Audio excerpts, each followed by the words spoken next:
doing previews, and then that will be the end of it for the National Hunt season. I'll go into hiding for a little bit. I don't want to cover too much of the stuff that's happened in the second day's worth of racing, because that'd be more of a review than a preview. But it was decent to see Clanders Obo go and boss it yesterday, wasn't it? A couple of other nice performances in there, but let's just move on to the Friday stuff so I can keep this short and sweet.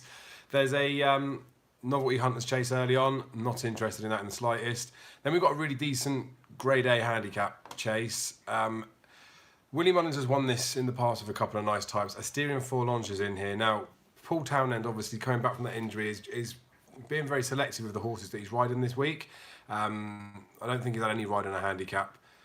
I kind of looked at Asterion Forlange and thought he could be a good thing for this race. And I say a good thing, a good profile, good type of horse. I think he's got a good chance in it. But then you have to consider the fact that he is a bit of a liability. Would Paul really want to be risking himself? Possibly not. But then why would any jockey want to be risking themselves? But yeah, Asterion Forlange I do think comes in here with a bit of a chance. There's a few nice types in here. Walkaway's a horse that me and a pal have had a long love for. Rachel's jumped off him to go on January Jets for same owner, same trainer, so that's a bit of a negative for me. Dostalfield comes over here for Philip Hobbs. We saw what happened with the Irish handicapped horses in Britain. Dostalfield runs off the same mark over here as well. Not like Sully Dock that runs today, that's a few pounds lighter. Schoolboy Hours is a horse that I kind of like. He had a few runs at the beginning of the season at Punchestown behind horses that he had no right to get anywhere near. Latest exhibition, Asterion Forlange was one of those, and Eclair de Rire. The Eclair de Rire race was actually quite a nice effort, I thought. Ground, I don't think will bother him. He's run quite a lot on slow, bad ground, but I feel like this ground will be okay for him. He doesn't win very often. He got beat 17 odd lengths by Asterion Forlange, but he's 17 pounds with him on the weights. There's just enough to suggest that he's capable of running well off this mark, but I don't think he's miles better than the mark. And typically you need to be to win these types of races, but then you're not going to get too many unexposed types in these events. So long and the short of it, Schoolboy Hours is definitely one that's sort of towards the forefront of my thoughts in this race. Whether I'll actually have a play on it or not, I don't know. He would probably be the type of horse again that I'd be looking to have a little bit on, maybe on the machine before the race, and then just look to be able to chop out a few points shorter, or a handful of points shorter in running.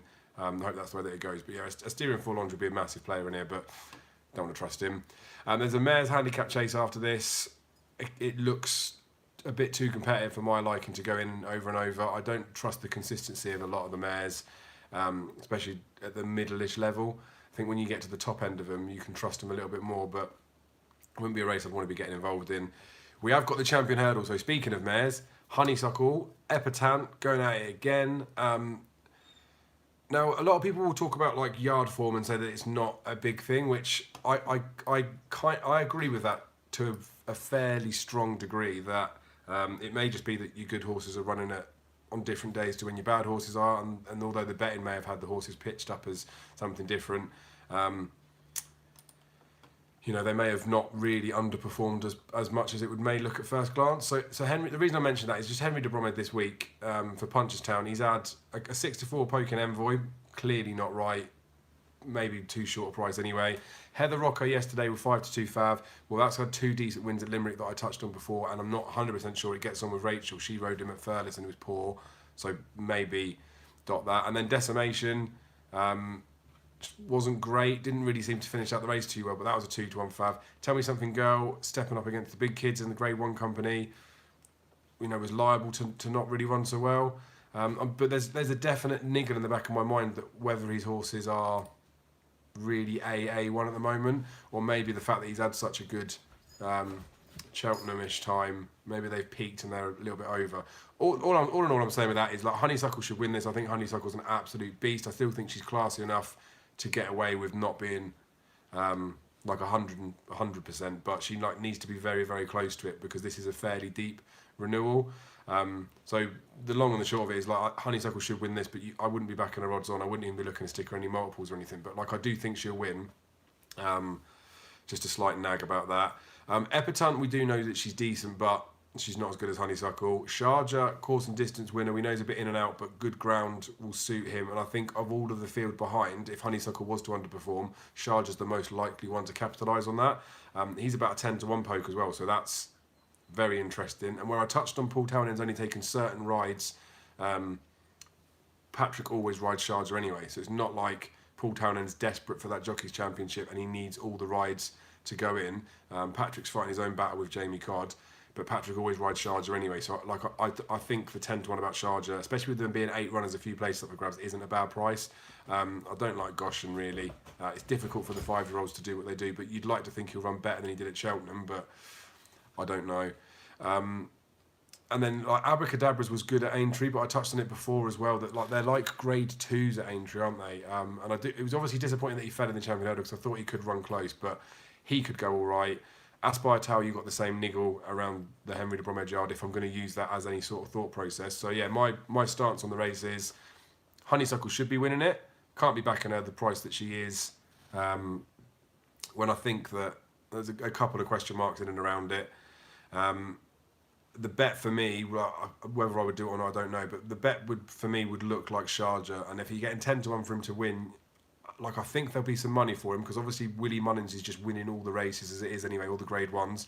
I think he'll shorten. I think you've got an opportunity to potentially play an each way strike on him, and then if you wanted to, you could trade the win part away as a free arb for a couple of points, and then you've got a free roll on the win part, and then you've got a decent price in relation to the place part. So that could be a way to think about doing it. Like you could have 50 each way and then trade 50 on the exchanges in between, but obviously that's dependent on having some money in there. So that's the sort of thought process I'm going in with this.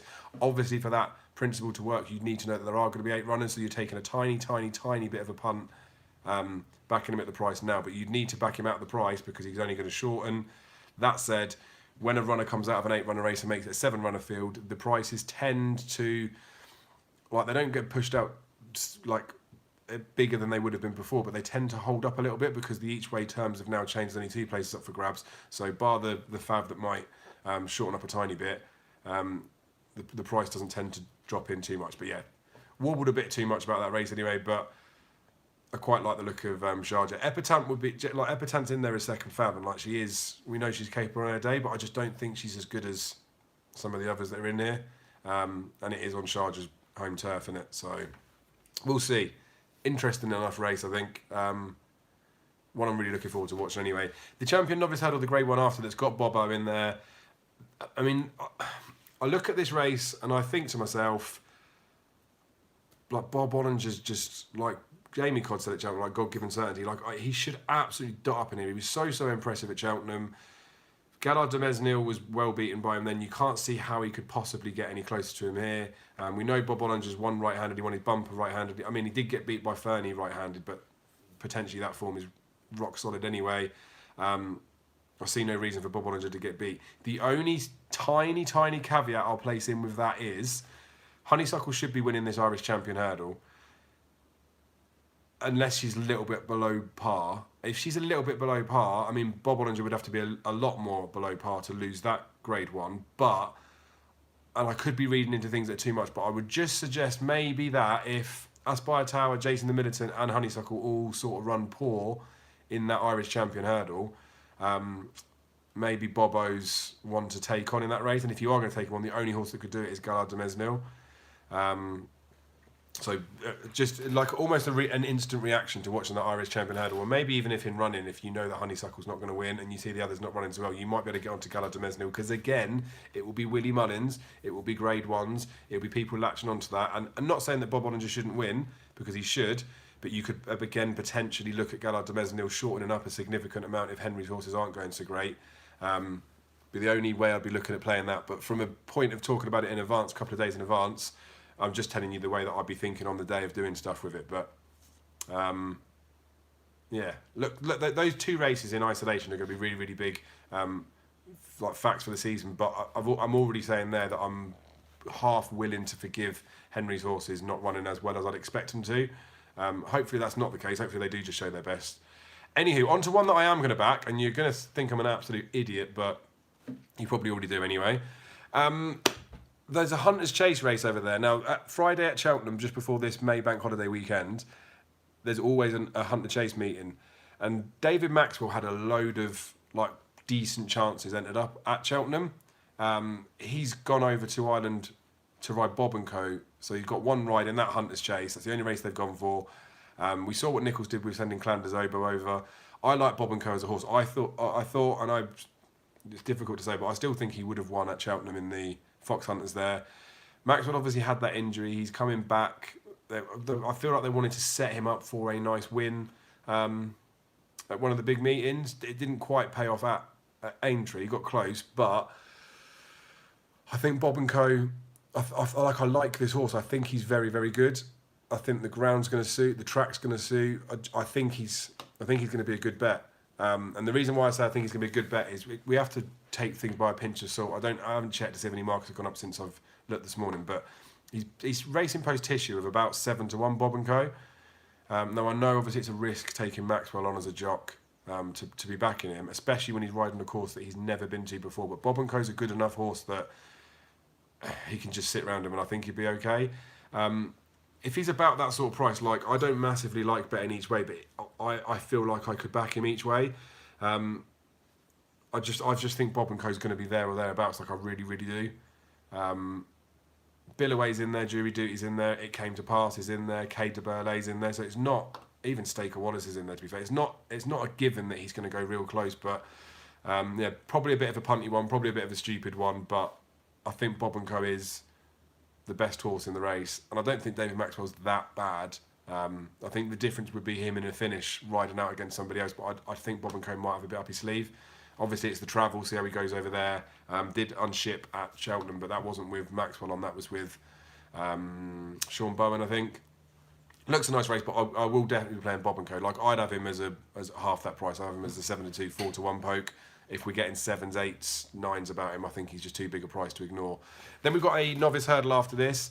Powell talked to about the horses during the week because he always gives me an eye into a few. We were talking about El Barra a while back. Now he was saying about El Barra that in this novice hurdle, like what do we make of him, because the couple in behind him that he beat have won this week. Surprise package won, was it yesterday? And then I think there's something else in behind that's run well, or maybe something that he's beaten before. But the jockey bookings, you can't read everything into him, but I tend to read into him a little bit. I feel like El Barra being ridden by Sean O'Keefe isn't the first choice from the Mullins yard. It looks like Elite Charbonnet with Brian Hayes probably is. You could argue that Wear a Pink Ribbon that Brian Cooper's riding's up there, and you could also argue that MC Muldoon's up there. So I just think he's a bit down the pecking order.